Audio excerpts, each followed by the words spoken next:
Bueno, entonces como les estaba contando, entonces empieza todo el tema de la Ford relacionado con nuestros tres teóricos, especialmente con Frederick Taylor. Como les venía contando, ellos comienzan las primeras líneas de producción. Entonces, esto es un cambio de lo agrario a unos inicios empresariales. O sea, toda la humanidad no estaba en eso. De acuerdo, el Volkswagen llega y intenta reemplazar al Fortacho. Este Fortacho que habíamos visto que pues, era una maravilla, pero como no recibió, Ford no quiso recibir como lo habíamos visto en el video, no quiso recibir las recomendaciones de la demanda, simplemente entró a Alemania y Alemania entró como gran competencia a la Ford con el escarabajo o el Volkswagen, que sigue siendo actual y sigue siendo muy bonito. Y si notan ustedes, actualmente he visto un rediseño del Volkswagen, una maravilla, súper bonito también. Luego entra la Primera Guerra Mundial, que como les estaba contando, esta Primera Guerra Mundial se da entre 1916 y 1918. Colombia como tal no siente la Primera Guerra Mundial. Les estaba contando que Manizales específicamente para 1920 apenas se está construyendo su cable aéreo para poder exportar el café, ¿sí? Que da cabida después a la bonanza cafetera de 1950, que ahí es cuando Colombia comienza a ser reconocido a nivel internacional por los granos de café. ¿De acuerdo? Eso lo vamos a dejar ahí porque el siguiente ejemplo que viene está relacionado con el café. Entonces, como les estaba también diciendo, Colombia no ha entrado a una revolución industrial. Eh, porque cuando comienza a generarse todo el proceso de emprendimiento o empresas medianas y grandes en Colombia fueron afectadas por una decisión empresarial de finales de 1990 con la apertura del libre comercio, con el gobierno de Pastrana. Con este gobierno de Pastrana, Colombia no es capaz de soportar los precios que sí traen las empresas extranjeras que llevan todo este proceso de evolución. Entonces, por eso es que terminan fracasando. Entonces, de la Primera Guerra Mundial es que comienzan a aparecer cosas muy interesantes. En esta Primera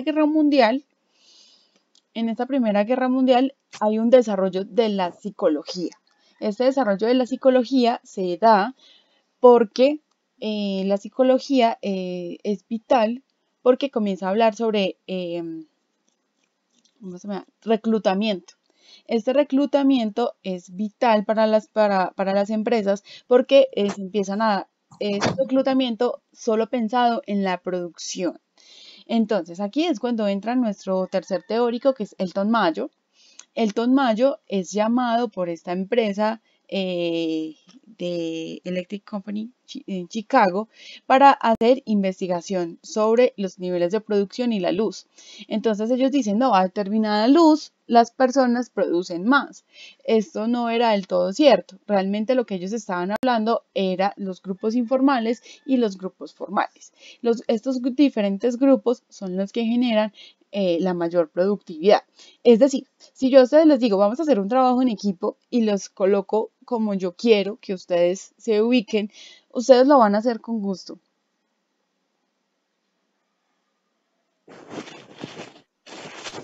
¿Cierto que no? Entonces, si tú nos ubicas en cualquier... Por ejemplo, si yo les digo a ustedes, mira, pueden hacer este trabajo 5 personas, se pueden reunir los que quieran. O yo les digo, tiene que ser un trabajo entre 5 personas y yo los ubico según mi lista. ¿Ustedes con qué grupo se sienten más cómodos? con el que nos coge, obviamente. Con los que tengo afinidad. Entonces, esa afinidad está dada por la amistad, por gustos, por muchas cuestiones de estas. Entonces, Elton Mayo se empieza a dar cuenta que las relaciones humanas son vitales para la productividad dentro de las empresas. Y allí comienza todo el desarrollo de la psicología dentro de la misma.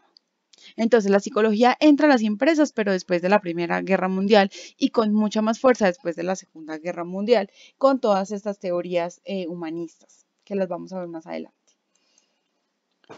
Posteriormente, ocurre la Segunda Guerra Mundial, que está dada entre 1939 y 1945.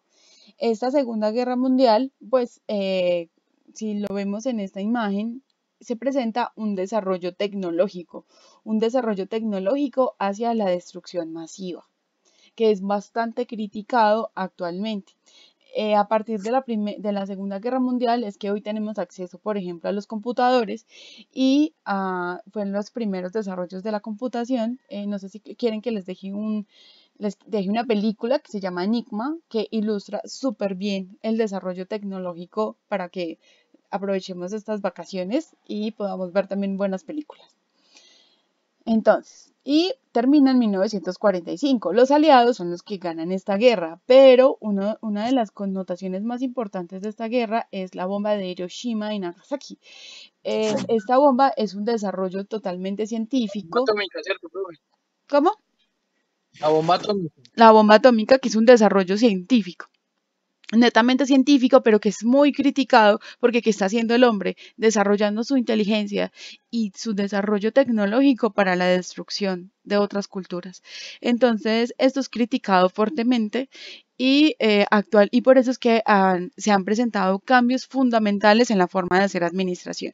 También tengo para contarles que lo que hizo el señor Hitler con los judíos en Alemania es considerado un crimen administrativo, porque él utilizó metodologías de la administración para realizar todo su holocausto nazi.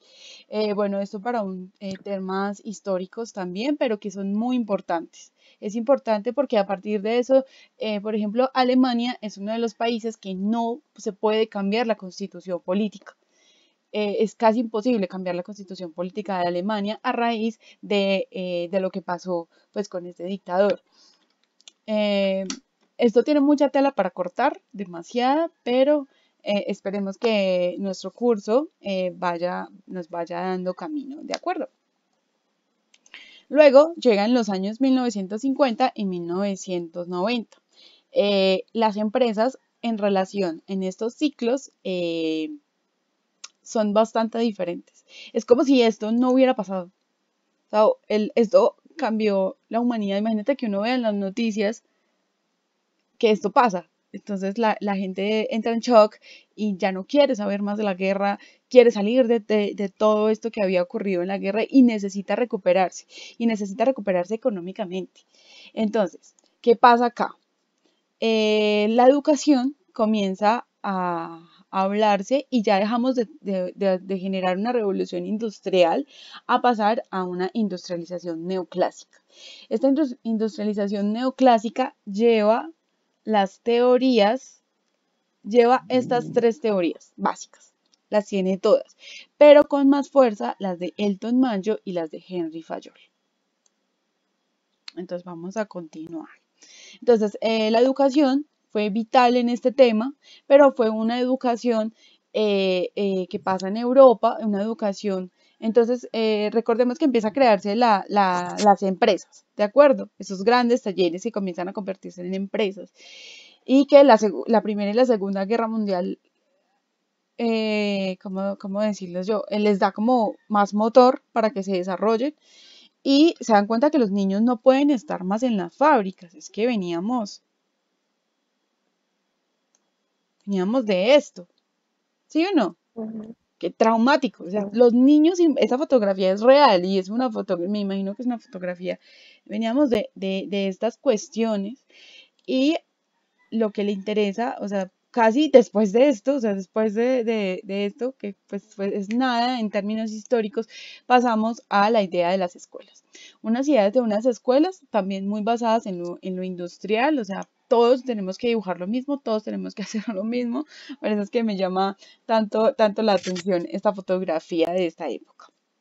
Entonces, entonces los niños van a la escuela, los papás van al trabajo, los recogen y las escuelas estaban muy cerca a estos trabajos y los trabajos estaban muy cerca a las fábricas.